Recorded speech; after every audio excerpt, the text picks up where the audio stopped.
Bos días a todos amigos dende o meu recuncho de Trevinca. No noso grupo cultural, nós, a xente do redor,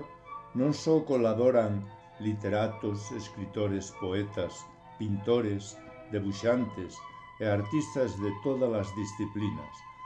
Tamén teñen cabida científicos, como é o caso do profesor Antonio Presas, que no número 17 da nosa revista regálanos unha clase maxistral que nos fala da relación que pode ter a natureza coa psicología dos seres humanos, do que vos leerei unha pequena introdución para que vos, coa revista nas vosas mans, disfrutedes aprendendo. Titúlase Os posibles malos efectos da serra do Candán, efecto Foen, e o elevado caso de suicidios no Val do Deza. En climatoloxía,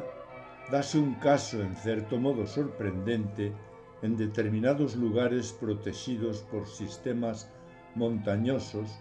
que presentan unhas características singulares e postas a un lado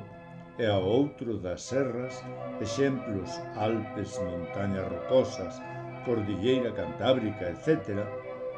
pero o que sucede en relevos de enorme grandeza e magnitude tamén pode darse a reducida escala en zonas de pequena extensión como é a Serra do Candán coas súas vertentes occidental, río Lérez, e oriental, curso alto dos ríos Deza e Asneiro.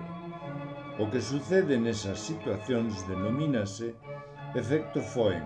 un fenómeno de orixe termodinámica que dá lugar a un vento cálido, seco e turbulento ao que se ve sometida unha masa de aire ao atravesar unha montaña e descender en sotavento ata o fondo dos vales. Amigos, continuade leendo esta maxistral lección do profesor Presas porque non ten desperdicio e vos dará unhas ideas claras do que pode influenciar a meteoroloxía co psiquis das persoas. Grazas, Antonio.